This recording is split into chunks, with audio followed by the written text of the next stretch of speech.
Hey everyone, I have our first shelf-stable sweet for you today. It is warm outside, and so I thought it's the perfect time to create a candy from items from our pantry that doesn't require any time in the oven, any time in a microwave, or any time on a stovetop. So this is an excellent thing to have on hand in your disaster preparedness kits or your long-term food storage or just in your pantry, because I think this is a recipe that's good enough to serve for guests over the holidays if you need to whip up something really quickly.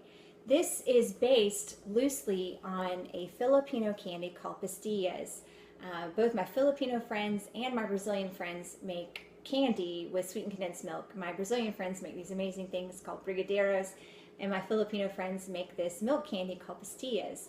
And so today we're kind of doing a twist on a no-cook Pastillas recipe to make a no-cook pantry praline. I grew up in the South and I have a sweet tooth and I love pralines and sweet tea. And this is going to be a great stand-in, maybe when you don't have the time or even the heat source to make the real thing.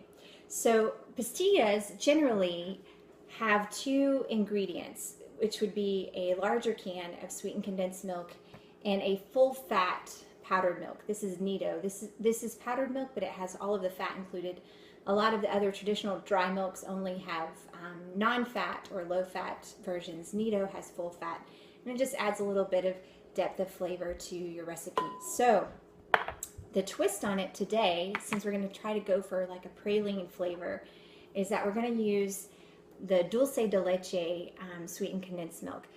This is sweetened condensed milk that's been cooked until it's caramelized. You can kind of maybe see the texture there. It's thick and it's almost like caramel. Eagle brand does have a caramel flavored sweetened condensed milk. It's not the same product. So if you try this recipe and you want to recreate it exactly as I'm doing it today, you want to definitely look for the dulce de leche on the packaging, not caramel flavored, okay? So all you're gonna do is take the dulce de leche and just spoon it out. Get every last bit of it. My can opener kind of did a wonky job on getting the lid off today. And that's the other thing. I want you all to know, if you have one of those wonderful can openers that keeps the smooth edge of the can, you'll find that those can openers in general do not take off condensed milk or evaporated milk lids very well. You may already know that.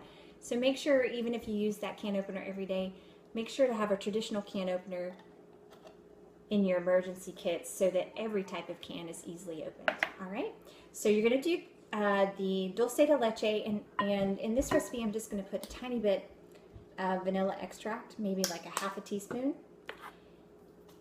And for 1 can of dulce de leche, you're probably going to do about 2.5 cups of the dry milk. I am just going to start, and I'm going to eyeball it because you're just going to keep adding the powdered milk until you form a pretty firm dough. Traditional pastillas, even the no-cook version, generally require a little bit of refrigerator time, a little bit of refrigeration to firm up the dough. And since we're trying to prepare this without energy, we're going to just keep adding the dry milk until our candy dough is firm enough to form the candy. All right?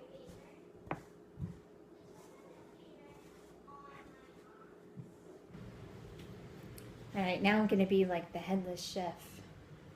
Hey everyone. I wanted to make sure you could see the dough. This is what the dough looks like after most everything has been mixed. You know, it's still sticky, and the amount of powdered milk you use, I have some on the cutting board. You can kind of see here. It's going to vary based on, you know, the temperature, the ambient temperature where you're making this, and the humidity and those types of things that are common issues when you're making any other type of candy. Now, you'll want to kind of powder the area that you're working with the candy dough, just like almost like if you're working with a traditional wheat dough, because it's sticky, it's caramel. And what you'll do is you'll just see how you can pinch off some. Now, traditional pastillas are rolled into little logs, and then they're coated in white sugar.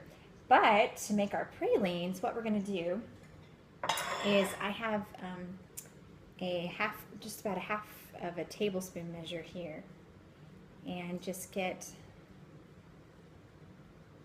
about that amount of dough. And then we're going to take a pecan half and just kind of tuck it in the middle and shape the dough around it.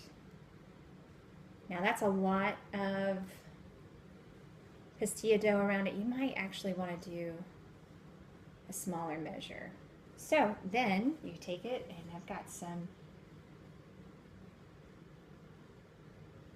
granulated sugar over here.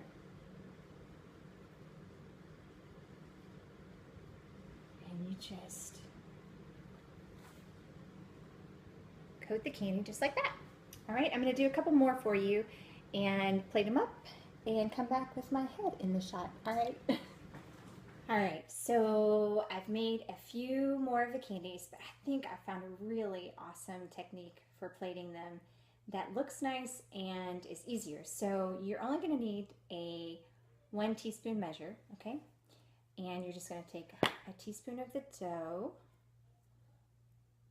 Try to get it as close to a teaspoon. It doesn't have to be perfect. And then you're going to use your Play-Doh skills, and you're going to make a nice round ball. Got that, guys? And then just gently flatten it out evenly so that you've got like kind of like a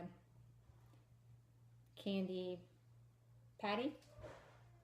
Dip that in your granulated sugar. Gently.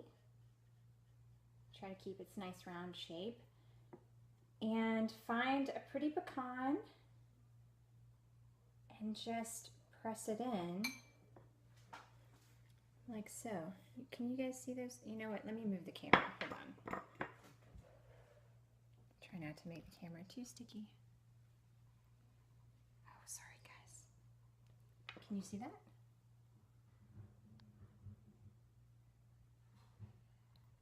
So there you have it. Now let's do the taste test, all right? So I'll do one, and I also went back and with like just actually just a little butter knife, made some little, I don't know, impressions in the dough to make it look less like a blob, especially for these that aren't the lovely, you know, pecan rounds. So here, let me try these because I haven't tried it done this way yet.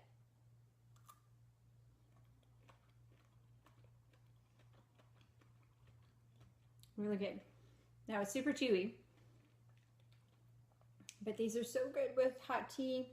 And if you do have access to refrigeration when you make these, the dough will firm up and almost be kind of Tootsie Roll like. Right now, in the warm temperature, it's more like just kind of a melty caramel. So, you know, just because I should try it for you, I'll show you.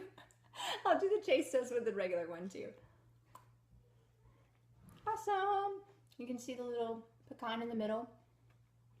It tastes very praline-like. I mean, it's not a real praline, but easy, inexpensive, quick. You can do this with the kids over the holidays. And I'm gonna go wash up. So hope this is a great tip for you. Great recipe. Stay cool. Enjoy the rest of the day. All right, take care.